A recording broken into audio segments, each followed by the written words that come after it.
গতকাল সন্ধে থেকে সারা দেশে সিএএ লাগু করা হয়েছে, সিটিজেন অ্যামেন্ডমেন্ট অ্যাক্ট।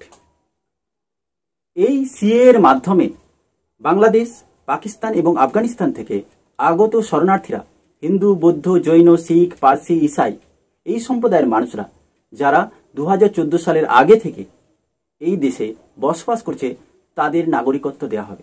এরপর তারাও এই ভারতীয় নাগরিকদের মতো সমান ইকুইভ্যালেন্ট নাগরিকত্ব পাবে।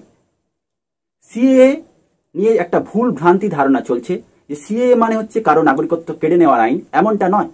সিএএ হচ্ছে citizen amendment act, citizenship amendment act, যেখানে নাগরিকত্ব দেওয়ার আইন। এই নাগরিকত্ব কারো কেড়ে নেওয়া হবে না। এই ভারতবর্ষে যারা বসবাস করে তাদের কারোরই নাগরিকত্ব কেড়ে নেওয়া হবে না, এটা নাগরিকত্ব দেওয়ার আইন। তাই এর নাম সিটিজেন অ্যামেন্ডমেন্ট অ্যাক্ট বা ভারতীয় সংশোধন আইন। এই সিএএ নিয়ে ভারতবর্ষে বিভিন্ন শ্রেণীর মানুষরা বিভিন্নভাবে প্রচার করছে। এক শ্রেণীর মানুষ চাইছে যে কেন রমজানের আগে সিএএ আনা হলো, এক শ্রেণীর মানুষ বলছে সিএএ ভোটের জন্য আনা হলো, এক শ্রেণীর মানুষ বলা হচ্ছে যে সিএএতে মুসলিম সম্প্রদায়কে কেন নাগরিকত্ব দেওয়া হচ্ছে না। আর অপর শ্রেণী মানুষদের পক্ষ যে তারা চাইছে যারা এই ভারতের প্রতিবেশী দেশ পাকিস্তান, আফগানিস্তান এবং বাংলাদেশ, যারা সেই দেশে অত্যাচারিত, তারা এই দেশের নাগরিকত্ব পাওয়ায় খুবই খুশি। আজ সেই সমস্ত বিষয়গুলো নিয়ে আলোচনা করব। নমস্কার, আমি শুভঙ্কর মান্না। আপনারা যদি আমাদের চ্যানেলে প্রথম হয়ে থাকেন দয়া করে চ্যানেলটি সাবস্ক্রাইব করুন এবং পাশে বেল আইকনটি প্রেস করুন যাতে পরবর্তী ভিডিওগুলোর নোটিফিকেশন পান। আর আমার বাংলায় আপনাদের সবাইকে স্বাগত। দর্শক, প্রথমেতে বলি যে সিএএ, সিটিজেন অ্যামেন্ডমেন্ট অ্যাক্ট, আর এনআরসি যেটা হচ্ছে ন্যাশনাল রেজিস্টার অফ সিটিজেন। তো এনআরসি আর সিএএ দুটো গুলিয়ে ফেললে হবে না। সিএএ হচ্ছে সিটিজেন অ্যামেন্ডমেন্ট অ্যাক্ট। এই সিএএ বলতে পারেন এক কথায় 1955 সালে জওহরলাল নেহরু একটি ভারতীয় নাগরিকত্ব সংশোধন আইন এনেছিল 1955 সালে। তারই হচ্ছে আপগ্রেডেড ভার্সান বলতে পারেন। সেই 1955 সালের আইনটাকেই সংশোধন করে সিএএ নামকরণ দিয়ে 2019 সালে এই আইনটা পাস করেন। এক কথায় বলতে পারেন আগে যেমন 10 বছর এই দেশে কেউ বসবাস করলে নাগরিকত্ব হতে পারত বা সে আবেদন করতে পারত, এখন আর সেই সব নিয়ম থাকলো না। এখন সেটাকে হয়তো 5 বছরে আনা হচ্ছে। কিন্তু সিএএ মাধ্যমে ওই 3টে দেশ থেকে, পাকিস্তান, বাংলাদেশ এবং আফগানিস্তান থেকে যারা শরণার্থী হিসেবে এই দেশে বসবাস করছেন 2014 ডিসেম্বরের আগে পর্যন্ত, মানে 31শে ডিসেম্বরের আগে এই ভারতবর্ষে যারা এসে বসবাস করছেন, তারা এখানে শরণার্থী হিসেবে বসবাস করছেন, তারা বিভিন্ন যে যোজনাগুলো রয়েছে সরকারের সেগুলো থেকে বঞ্চিত হচ্ছেন। তাই তারা কখনো কখনো শরণার্থী হিসেবে বসবাস করছেন, কারো লাথি খাচ্ছেন, কারো ঝাঁটা খাচ্ছেন। তাই সরকার ঠিক করছে সিটিজেন অ্যামেন্ডমেন্ট অ্যাক্ট, এই আইনের মাধ্যমে তাদেরকে নাগরিকত্ব দেওয়া হবে। আজ থেকে 3 মাস আগে বাংলায় এসে দেশের স্বরাষ্ট্রমন্ত্রী অমিত শাহ বলেছিলেন যে সিএএ লাগু করা হবে। কিন্তু বর্তমানে যখন গতকাল সন্ধ্যায় সিএএ লাগু করা হলো, তখন আমাদের দেশের বিরোধীরা তারা এটার মধ্যে চক্রান্ত দেখতে পাচ্ছে। তাদের মধ্যে একটা প্রতিবাদী ভাব জেগে উঠছে। এখন প্রশ্ন হচ্ছে তারা কেন প্রতিবাদ করছে। তাদের যুক্তি এই সিএএ এর মাধ্যমে কেন মুসলিম সম্প্রদায়ের মানুষকে নাগরিকত্ব দেওয়া হলো না। দর্শক, প্রথমত কথা বলি যে মুসলিম সম্প্রদায়ের নাগরিকত্ব দেওয়া এই কারণে হলো না, কারণ এই বাংলাদেশ, পাকিস্তান এবং আফগানিস্তান এই 3টি দেশ মুসলিম বহুল এলাকা। সেই মুসলিম জনবসতি বহুল এলাকা, মুসলিম এখানে মেজরিটি, এবং এই 3টে দেশ মুসলিম কান্ট্রি।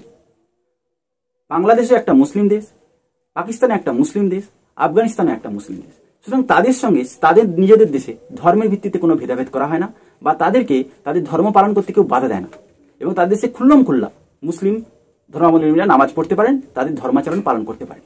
কিন্তু এই 3টি দেশে যারা সংখ্যালঘু, যেমন হিন্দু, বৌদ্ধ, জৈন, শিখ, পার্সি, ইসাই, এই সমস্ত মানুষদেরকে জোর জবরদস্তি করে ধর্মান্তরিত করা হয়, তাদেরকে মুসলিম ধর্মে কনভার্ট করতে বাধ্য করা হয়। শুধু তাই নয়, বহু ছবি পাকিস্তান থেকে এসছে যেখানে পাকিস্তানের মৌলবী বলছে যে হিন্দুদের প্রত্যক্ষভাবে বা পরোক্ষভাবে তাদেরকে মুসলিমে কনভার্ট করতে হবে।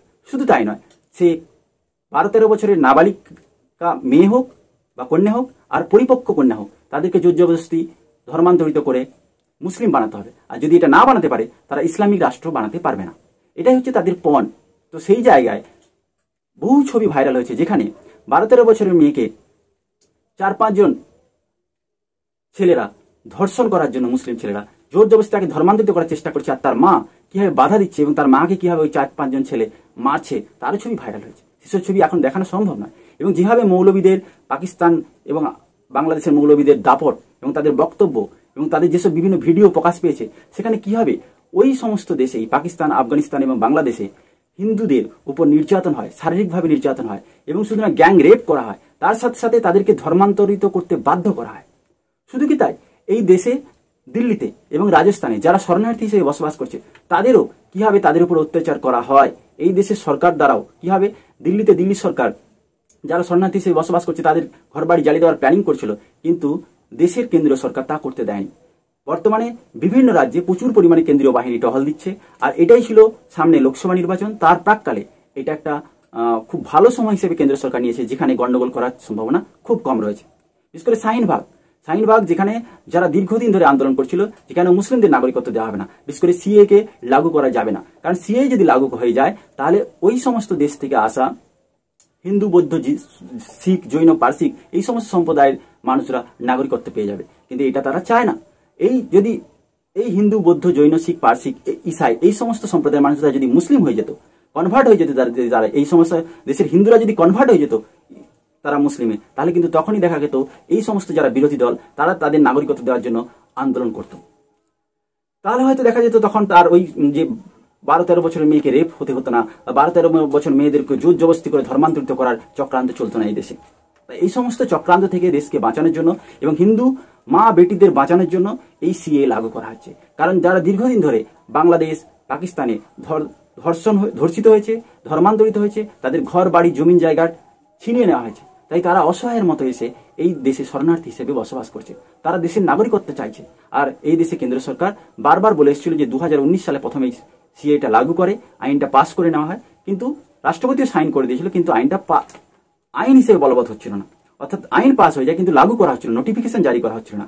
কিন্তু বর্তমানে আমাদের দেশের কেন্দ্র সরকার তথা মোদী সরকার তারা এই আইনটাকে নোটিফিকেশন হিসেবে বের করেছে এবং বলতে পারেন যে এক কথায় লাগু করেছে। এরপর থেকে তারা অনলাইন পোর্টালে আবেদন করতে পারবে এবং আবেদনের মাধ্যমে তারা এই দেশের নাগরিকত্ব পাবে। প্রথমত বলি যে এই দেশের নাগরিকত্ব পাওয়ার জন্য একটা অনলাইন পোর্টাল করা হয়েছে, যেখানে সিএ অনলাইন পোর্টাল রয়েছে এবং সেখানে কি করতে হবে, যে তারা যে অলরেডি বাংলাদেশ, পাকিস্তান বা আফগানিস্তানের নাগরিকত্ব ছিল তার কোনো প্রমাণপত্র দেখাতে হবে। তার প্রমাণপত্র হিসেবে পাসপোর্ট হতে পারে, ভিসা হতে পারে। তার সাথে সাথে তারা যে এই দেশে বসবাস করছে 2014 31 ডিসেম্বরের আগে পর্যন্ত তার কিছু প্রমাণপত্র দেখাতে হবে। সেটা ড্রাইভিং লাইসেন্স হতে পারে, বার্থ সার্টিফিকেট হতে পারে, বা জমিনের কাগজ হতে পারে, আধার কার্ড হতে পারে, ড্রাইভিং লাইসেন্স হতে পারে, বা স্কুলে কেউ ভর্তি হয়েছে স্কুল সার্টিফিকেট হতে পারে। তারা যে এই দেশে 2014 সালের আগে থেকে বসবাস করছে তার প্রমাণপত্র হিসেবে কিছু একটা দেখালে হবে। সেখানে কারো জমিনের কাগজ হতে পারে, তারা বাংলাদেশে বসবাস করছে সেই কাগজপত্র দেখালো যে তারা বাংলাদেশে 2014 সালে আগে বাংলাদেশের নাগরিক ছিল, বা তারা পাকিস্তানের নাগরিক ছিল বা আফগানিস্তানের নাগরিক ছিল, কিন্তু তারা 2014 31 ডিসেম্বর পর্যন্ত এই দেশে বসবাস করছে ওই দেশের অত্যাচার থেকে বাঁচার জন্য। কারণ দেশ ভাগ হয়েছিল মূলত ধর্মের ভিত্তিতে। একটা হচ্ছে মুসলিম সম্প্রদায়ের মানুষরা পাকিস্তানে চলে যায় এবং বাংলাদেশে চলে যায়। পরবর্তীকালে বাংলাদেশটা পুরো বাংলা হিসেবে থাকে এবং বাংলাদেশ মানে পুরো পাকিস্তান হিসেবে থাকে, পরে বাংলাদেশ হয় 1971 সালে স্বাধীন। কিন্তু এই দেশে হিন্দু মুসলমান সমস্ত সম্প্রদায়ের মানুষ বসবাস করতে পারে, সেই জন্য এটা ধর্মনিরপেক্ষ দেশ হিসেবে বলা হয়। কিন্তু পাকিস্তান এবং বাংলাদেশে হিন্দুদের উপর, হিন্দু শুধু নয়, বৌদ্ধ, জৈন, পার্সিক, ইসাই এই সমস্ত সম্প্রদায়ের যারা সংখ্যালঘু সম্প্রদায়ের মানুষ তাদের উপর অত্যাচার নেমে আসে। তো তখন কি হয়, তাদেরকে জোর করে ধর্মান্তরিত করা হয়, তাদের বাড়ির মেয়ে বাচ্চাদের, মহিলাদের উপর এবং 12-13 বছরের কন্যাদের উপর জোর জবরদস্তি ধর্ষণ থেকে শুরু করে জোর জবরদস্তি তাদেরকে তুলে নিয়ে গিয়ে বিয়ে করা, তাদের ধর্মান্তরিত করা, এভাবে ঘটতে থাকে। তো তারা কি হয়, অনেকে জীবন দিয়ে দেবো কিন্তু ধর্ম পরিবর্তন করবো না এই তাগিদ নিয়ে ভারতে ছুটে আসে এবং ভারতে এসে শরণার্থী হয়ে দীর্ঘদিন ধরে তারা বসবাস করছে। তো যারা 2014 সালে 31 ডিসেম্বরের পর্যন্ত বসবাস করেছে তাদের প্রত্যেককে নাগরিকত্ব পাবে এই অনলাইনে পোর্টালের মাধ্যমে। তার জন্য কি হবে, বিভিন্ন জেলায় কেন্দ্র সরকার একটা কমিটি বানাবে, সেই কমিটি তারা ঠিকভাবে তদন্ত করবে, তাদের কাগজপত্রগুলো ঠিক বিশ্লেষণ করে দেখবে যে সত্যি তারা বাংলাদেশ, পাকিস্তান বা আফগানিস্তানের হিন্দু, বৌদ্ধ, জৈন, শিখ, পার্সি, ইসাই সম্প্রদায়ের মানুষ কিনা। আর তার সাথে সাথে তারা এটাও দেখবে যে এরা এই দেশে কতদিন ধরে বসবাস করছে, তারা শরণার্থী হিসেবে বসবাস করছে না। যখন এটা প্রমাণপত্র পেয়ে যাবে, তারা ইকুইভ্যালেন্ট আমাদের সমকক্ষ নাগরিক হিসেবে তারা এই দেশে বসবাস করতে পারবে, এই দেশের ভোটাধিকার পাবে। তার সাথে সাথে তারা যে যোজনাগুলো হচ্ছে এই দেশে সেগুলোও পাবে, শিক্ষা দীক্ষা চাকরি ক্ষেত্রেও আবেদন করতে পারবে। এখন প্রশ্ন হচ্ছে যে মুসলিম সম্প্রদায়ের মানুষ নয় কেন? কারণ হচ্ছে সিএ এই কারণে মুসলিম সম্প্রদায়ের মানুষকে রাখা হয়নি, কারণ ওই 3টি দেশে কোনো মুসলিম সম্প্রদায়ের উপর অত্যাচার হয়নি, কারণ ওই 3টি দেশ অলরেডি মুসলিম ঘনবসতি বহুল এলাকা। এরপর আসছি যে অনেকে আজকে প্রশ্ন করছে যে কেন এই দেশে চাকরি নেই, ওই দেশ থেকে কেন আনা হচ্ছে, এই দেশে এমনি চাকরি নেই, রোজগার নেই, জিনিসপত্রের মূল্য বৃদ্ধি, কেন ওই সব দেশ থেকে লোকগুলোকে এনে নাগরিকত্ব দেওয়া হয়। কিন্তু দেখুন ওই মানুষগুলো যারা এসছে তারা যদি ওরা হিন্দু না হয়ে মুসলিম হতো তখন কিন্তু তাদের নাগরিকত্ব দেওয়ার জন্য আমাদের দেশের বিরোধী নেতা মন্ত্রীরাই বা যারা আজকে প্রতিবাদ করছে মুসলিম ওয়াকফ বোর্ড, তারাই কিন্তু মুসলিম ধর্মগুরুরা প্রতিবাদ শুরু করে দিত, রাস্তা জাম করে দিত। তারা বলতো যারা মুসলিম সম্প্রদায়ের মানুষরা এখানে এসে বসবাস করছে তাদের নাগরিকত্ব দেওয়া হয়। কিন্তু যেহেতু তারা হিন্দু, তাদের উপর অত্যাচার করা যেতে পারে, তাদের মহিলাদের উপর জোর করে ধর্ষণ, লাগাতার রেপ থেকে শুরু করে তাদের জোর করে তুলে নিয়ে গিয়ে বিয়ে করা, তাদের ধর্মান্তরিত করা যেতেই পারে। এই হচ্ছে দুমুখো সাপের মতো ব্যবহার। তো সেই জায়গায় হিন্দু মা বোনেদের বাঁচানোর জন্য, হিন্দু সম্প্রদায়ের মানুষকে নাগরিকত্ব দেওয়ার জন্য, হিন্দু বৌদ্ধ জৈন শিখ পার্সি ইসাই যারা অলরেডি এই 3টে দেশে পাকিস্তান, আফগানিস্তান এবং বাংলাদেশে অত্যাচারিত হয়েছে তাদেরকে নাগরিকত্ব দেওয়ার আইন হচ্ছে সিএএ। সুতরাং এটা কারো নাগরিকত্ব কেড়ে নেওয়ার আইন না। সুতরাং এই নিয়ে আমাদের যারা এই দেশে বসবাস করে, যারা এই দেশের নাগরিক, তাদের কোনো চিন্তার কোনো ভাবনা নেই, চিন্তার অবস্থানও নেই যে তাদের নাগরিকত্ব চলে যাবে, এমনটাও না। যারা নাগরিকত্ব পায়নি, যারা এই দেশে শরণার্থী হিসেবে বসবাস করছে, সেই সমস্ত মানুষদেরকে নাগরিকত্ব দেওয়া হয়। অলরেডি 18 লাখের কাছাকাছি যারা শরণার্থী এই দেশে বসবাস করছে তাদের নাগরিকত্ব পাবে। সুতরাং এটা নিয়ে এত তাড়াহুড়ো, এত বিরোধিতা করার কোনো মানেই হয় না। কিন্তু এটাও ঠিক যে এই দেশে অলরেডি 2 কোটির কাছাকাছি রোহিঙ্গা সম্প্রদায়ের মানুষরা এসে বসবাস করছে এবং তারা অলরেডি আমাদের দেশের অন্ন নষ্ট করছে, মানে অন্ন ভোজন করছে, ভোগ করছে। তো তাদেরকে যখন তাড়ানোর কথা হবে তখন কিন্তু এই সমস্ত নেতা মন্ত্রীরা চুপ হয়ে যায়, বিরোধীরা। তো এই জায়গায় বুঝতে হবে যে প্রথমত সিএএ আনা হচ্ছে সিটিজেন অ্যামেন্ডমেন্ট অ্যাক্ট, যেখানে নাগরিকত্ব দেওয়া হচ্ছে। এরপর আসবে NRC, national register of citizen. এই এনআরসির মাধ্যমে নির্ণয় করা হবে যে সবাই যারা আমাদের দেশের নাগরিক তারা একটা ন্যাশনাল রেজিস্ট্রার পাবে, অর্থাৎ এনআরসি হিসেবে গণ্য হবে, তারা একটা ন্যাশনাল সিটিজেনশিপ পাবে আমাদের দেশের যারা পিওর নাগরিক। তখন কি হবে, যারা রোহিঙ্গারা এই দেশে এসে বসবাস করছে তাদেরকে এই দেশ ছেড়ে চলে যেতে হবে, যেটা হয়েছে অলরেডি আসামে। আসামেও কয়েক হাজার রোহিঙ্গাকে তাদের আসাম ছেড়ে বাংলাদেশে চলে যেতে হচ্ছে। সুতরাং এটা ঠিক, এটা ফার্স্ট ধাপ যে প্রথমে সিএএ লাগু হলো, তার মাধ্যমে এই সমস্ত শরণার্থী হিন্দু বৌদ্ধ জৈন শিখ পার্সি ইসাই সম্প্রদায়ের মানুষদেরকে প্রথমত নাগরিকত্ব দেওয়া হলো। এরপর আসবে এনআরসি, সেখানে প্রকৃত ভারতীয়দের নাগরিকত্ব প্রকৃত ভারতীয়রা পাবে। সুতরাং বিরোধীরা বিরোধিতা করতে দিন। এরপর আসছি ভোটে, ভোটে কতটা এফেক্ট পড়বে। দেখুন ভোটে এর প্রচুর এফেক্ট পড়বে। প্রথমত সিএ এমন একটা সময় করলো যেখানে ভোটের সময় আর হয়তো 1-2 দিন পর ভোটের দিনক্ষণ ঘোষণা হবে। স্বাভাবিক কারণে ল অ্যান্ড অর্ডার নির্বাচন কমিশনের হাতে চলে যাবে এবং তার সাথে সাথে যেমন উত্তরপ্রদেশে ঘোষণা করেছে যে 6 মাস 144 ধারা জারি থাকবে, কোথাও কেউ গন্ডগোল করতে পারবে না।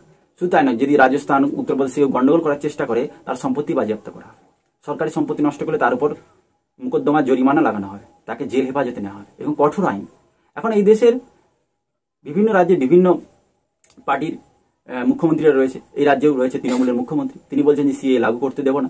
ইনি বলেন কিন্তু কিছুই করার থাকে না, কারণ এখানে জিএসটিও লাগু হয়েছে একইভাবে, আধার কার্ডে ফোন নাম্বার করবো না কিন্তু লাগু হয়েছে। কেন্দ্র সরকারের নীতি মেনে নিতে হবে, কারণ কেন্দ্র সরকার তারা সেই জন্যই 542টা সিটের লড়াই করে 353টা পেয়ে এসছে। তোমাদের যখন ক্ষমতা থাকবে তোমরা জিতে দেখাও, তারপরে তোমরা আইন বানাবে। কেন্দ্র সরকারের নীতি রাজ্য সরকারকে মানতে হবে। কিন্তু এখন কথা হচ্ছে ভোট বাক্স একটা কাজ করে, আর যেহেতু সামনে লোকসভা ভোট, সেখানে ভোট বাক্স কাজ করে। এই সিএ লাগু করার ফলে মূলত দুটো পার্টিরই লাভ হবে। এক হচ্ছে প্রথমত বিজেপি তো অবশ্যই আইনটি হবে লাভদায়ক হবে, কারণ পশ্চিমবঙ্গ এমন একটা রাজ্য যেখানে বর্ডার, বাংলাদেশের বর্ডার 10-12টা জেলা অলরেডি বাংলাদেশের বর্ডারে রয়েছে এবং মতুয়া সম্প্রদায়ের মানুষদের দ্বারা অনেক রয়েছে। মতুয়া নমশূদ্র মানুষ যারা বাংলাদেশ থেকে হিন্দু সম্প্রদায়ের মানুষরা এখানে শরণার্থী হিসেবে বসবাস করছে, তারা নাগরিকত্ব পাবে এবং তারা বিশেষ করে ঠাকুরনগর, বনগাঁ, রানাঘাট এই সমস্ত জায়গায় মতুয়া সম্প্রদায়ের মানুষরা দোল উৎসব করে আনন্দ উদযাপন করছে, কারণ তারা নাগরিকত্ব পাবে। এখন প্রশ্ন হচ্ছে বিভিন্ন জেলায় যেগুলো মতুয়া সম্প্রদায় নমশূদ্র শ্রেণীর মানুষ রয়েছে তারা উৎফুল্ল উৎসাহ প্রকাশ করছে, কারণ তারা নাগরিকত্ব পাচ্ছে, সেই ভোট বিজেপিতে যাবে। এখন তৃণমূলও আবার গোড়া বেঁধে নেমে পড়েছে মাঠে, তারাও এই সুযোগটাকে হাতছাড়া করবে না। তারাও অলরেডি মুসলিমদের নানা ভড়কা ভাষণ, মিথ্যা ভাষণ প্রচার করছে যে মুসলিমদের নাগরিকত্ব চলে যাবে, কিন্তু এটা নাগরিকত্ব চলে যাওয়ার আইন না, এটা নাগরিকত্ব দেওয়ার আইন। তো স্বাভাবিক কারণে সিএ এনআরসির ভয়ে মুসলিম সম্প্রদায়ের মানুষরা ঢালাওভাবে তৃণমূলকে ভোটদান করে, তাতে আলটিমেটলি দুই পক্ষের লাভ। বিজেপিও সিট বাড়বে, তৃণমূল দেখা যাক কতটা নিজেকে কভার করতে পারে। দর্শক, আপনাদের যদি কোনো মতামত থাকে দয়া করে কমেন্ট করুন, আর অবশ্যই আমার বাংলায় চ্যানেলটি সাবস্ক্রাইব করুন, পাশে থাকুন। ধন্যবাদ।